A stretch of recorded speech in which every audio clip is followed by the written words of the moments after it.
Luego de estas ingeniosas perifras, un capítulo más de mi humilde opinión. ¿Listo para que les estalle los sesos?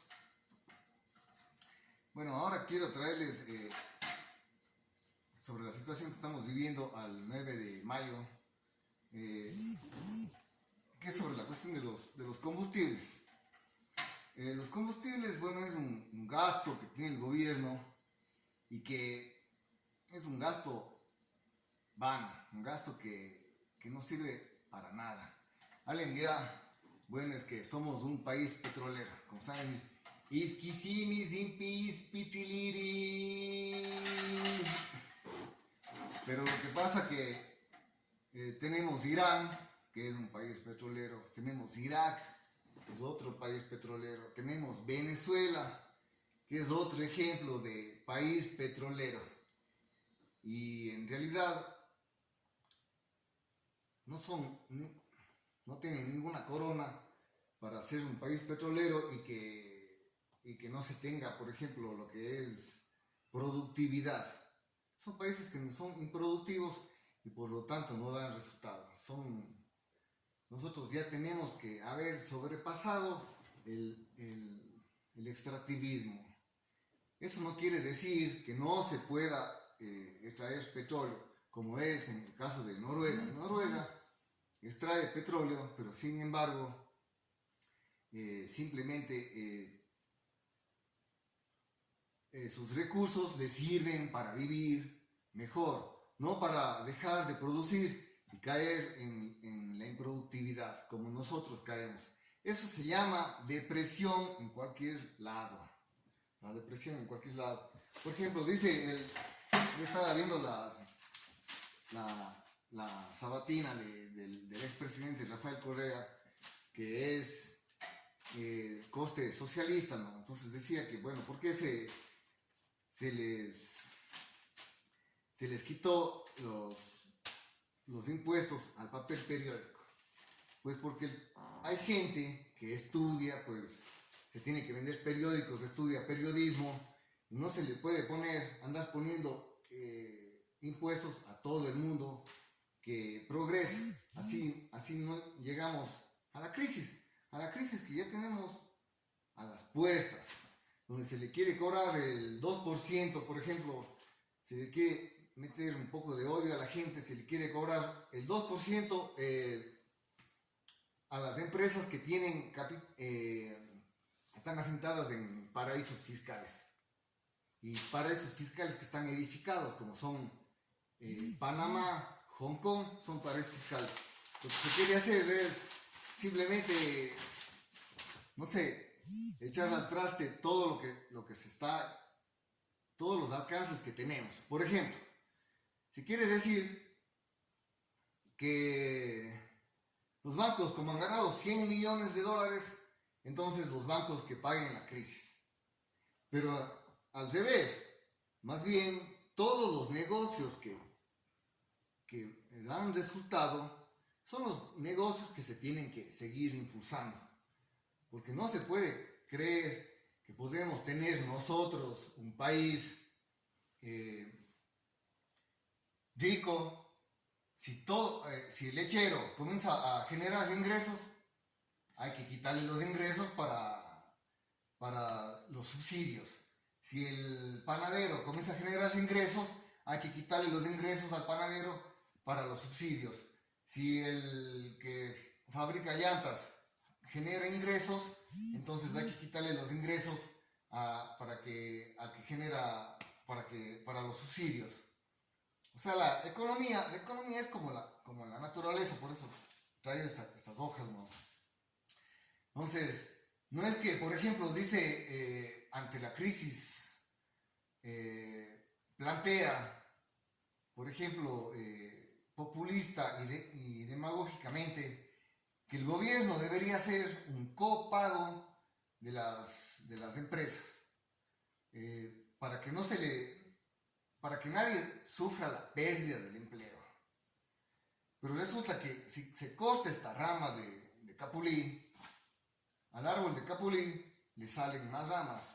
Y cada minuto, dice esta rama, el precio del oro vale $23 la onza. A los 10 minutos vale 23.50. 10 minutos más vale 23.80. Después de una hora vale $24. Y muchas veces tenemos variaciones hasta de más de 100% en una sola jornada, como es en Estados Unidos. En cambio aquí siempre estamos en la parte neurótica, que queremos estar agarrados de las bolas de los subsidios o de las cosas, que no queremos que se nos mueva nada, o sea, nada se nos toque. Si dejamos aquí el almohadón, bueno, pues el almohadón se queda ahí por siempre. En la casa no hay problema, porque no hay que ser desasosegado de estar cambiando a cada rato las cosas de la casa. Pero en la naturaleza cada rato cambia las hojas. Viene otoño, cambia las hojas. Es la época en que los árboles pierden las hojas y así no tienen que estar desperdiciando recursos para alimentar esas hojas en invierno. Si Estados Unidos, el presidente de Estados Unidos dijera, voy a seguir las propuestas, por ejemplo, de Rafael Correa, que no vamos a discutir si son malas o son buenas, pero el simple hecho de decir, por ejemplo, vamos a tener 100.000 empleados haciendo Ataris que ya nadie compra, ¿para qué se van a hacer los Ataris?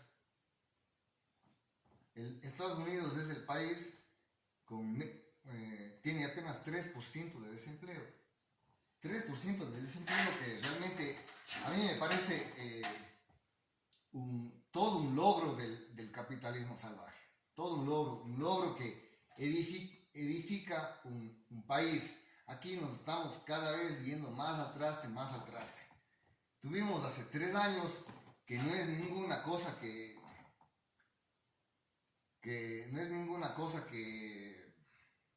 poner de ejemplo bueno el que nos hayamos, por ejemplo, ya, muchas gracias, 7 minutos, gracias, el que nos hayamos, por ejemplo,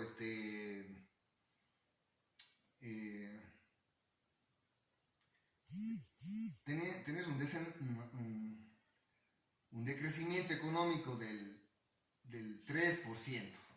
Ahora vamos a tener un decrecimiento económico del 8%, más o menos las previsiones, pero porque tenemos como también 3.000 puntos 3.000 puntos de riesgo país, 3.000 puntos que es por andar cogidos de los huevos de los subsidios. Ya no podemos tener subsidios y debemos dejar que se caigan las hojas. Dijo también, bueno, que de las mascarillas ahora ha habido sobreprecios y que en el gobierno de él no ha habido sobreprecios. Bueno, yo me acuerdo algo de unas ambulancias, así que, no sé, que se tiene que poner impuestos en la salida de capitales. ¿Ustedes creen que este billete no va a salir porque le ponemos 2% más de impuestos a la salida de capitales? Preguntémosles a los argentinos a ver si el dinero no sale por la salida de capitales. Se preveía que para este año el dinero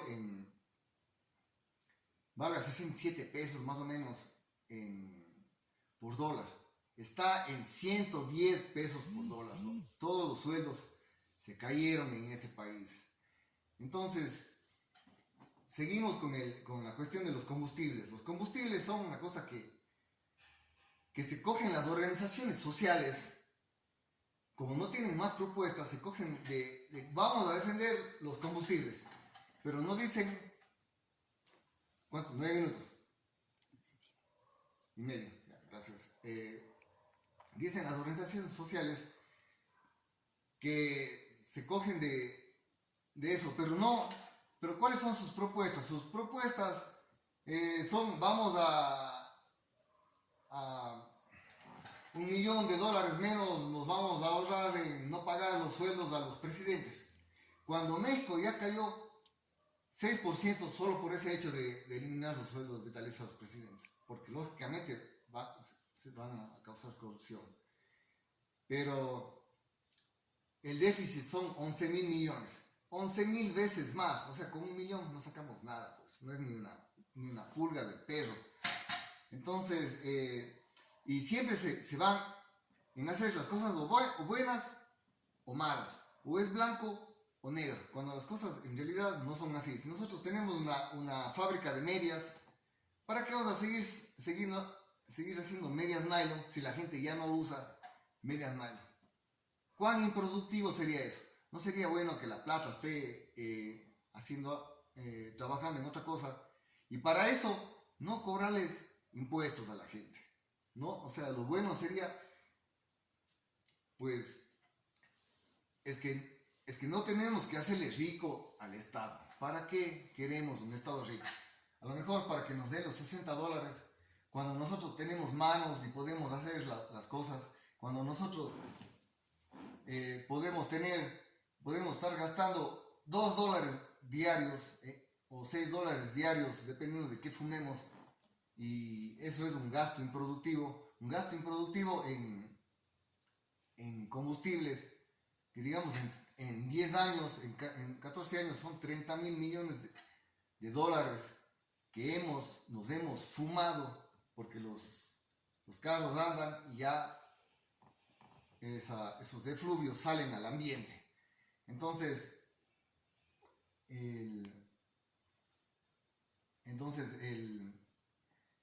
esos efluvios salen al ambiente y ya se perdieron, ya son totalmente improductivos. Eso es lo que nos están diciendo, mantener la improductividad. La naturaleza es impermanente, hay que dejar que si alguien se pone un carrito de salchipapas, y a lo mejor no se venden las salchipapas, pero sí se venden los chuzos, pues. Hay que ir cambiando de cosas. O sea, lo inmanente de la naturaleza es el cambio, lo inmanente en los negocios es el cambio siempre hay que seguir inventando nuevas cosas y no quedarse colgado de la manera que nosotros queremos que se mantengan siempre los mismos negocios. O sea, siempre se va a mantener el negocio de ponchos y ahí no se mueve.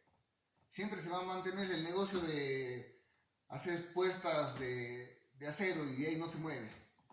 ¿Y por qué no se pueden hacer unas ventanas de aluminio? La innovación es lo único que nos va a sacar de la pobreza, pero para la innovación lo que se necesita es capitales que entren los capitales al Ecuador y comencemos a innovar. 30.000 millones de dólares en una planta para hacer automóviles o para hacer motos. 3.000 millones de dólares en otra planta para hacer discos compactos. Y si los discos compactos ya no se venden, entonces será de recibir 3.000 millones de dólares más para hacer USBs. Y si las USBs pasan de moda, entonces pongamos una planta de 10.000 millones de dólares para hacer memorias hard duras, etcétera, etcétera. Entonces, la innovación es lo que va a permitir que este país cambiemos y el dinero llegue a la gente. Y eso es no poniendo impuestos a las salidas de capitales, no poniéndonos de ese rato en los apuros de que se nos da el dinero, cuando lo normal es que llegue el dinero, pues si somos amigables con el dinero, y no comenzar después de 2 años, sino comenzar ahora. Y bueno, suscríbanse, comenten, ring the bell, activa la campanita para que salga de todos, y nos vemos en el próximo video.